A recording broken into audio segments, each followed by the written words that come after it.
I applied to the Don Bachardy Fellowship because it provided me an opportunity to have a different context. Um, I've been living in New York for 5 years and have been making art about being there and being in the city as opposed to being in my hometown in Baltimore, and I got sort of stagnant. Being at the drawing school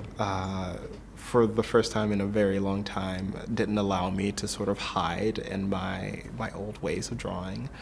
Every tutor took umbrage to, and not in a bad way, but in such a good way to me, coming in as just like, okay, I have drawing ability, I have a drawing degree, yeah, but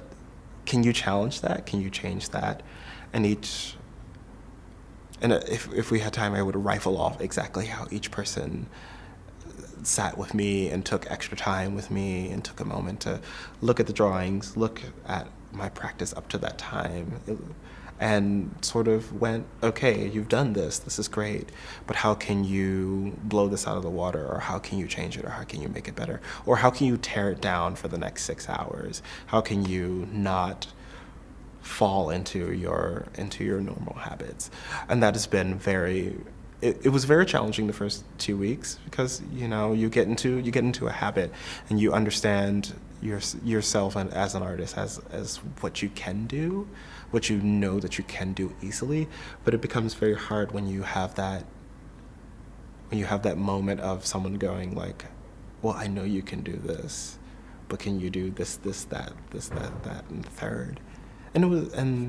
especially in the gardens and greenhouses courses, both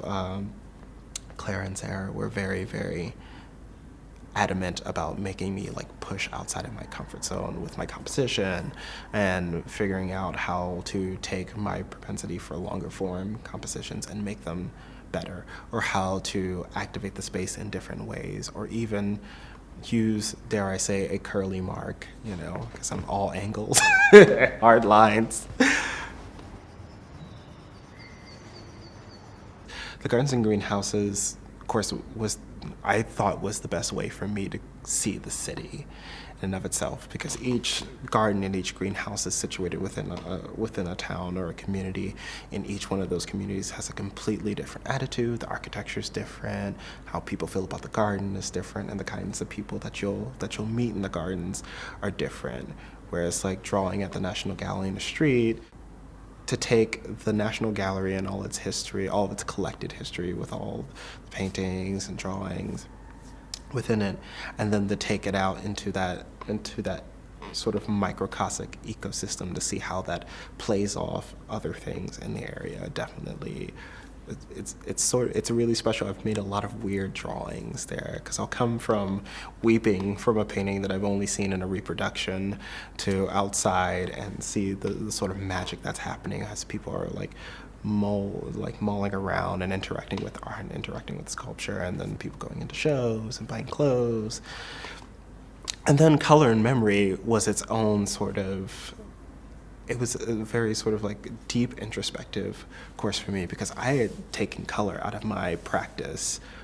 almost 4 or 5 years ago. I haven't touched color in almost 5 years, and to have it sort of reawakened in my practice in this sort of nice, gentle, at my own pace, but very sort of heady way of doing it, I think the biggest takeaway overall is that drawing is anything that you want it to be. And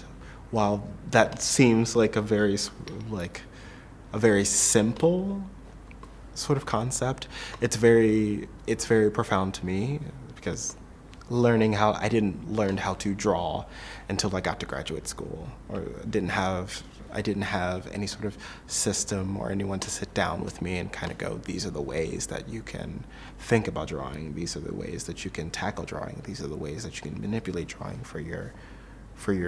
own purposes. But even then, those things are only limited by the scope of the people who are teaching you. And to come here and see where drawing is everything here, it's what this place does, to have that access to such a malleable understanding of what drawing can be, I think that's the biggest takeaway for me.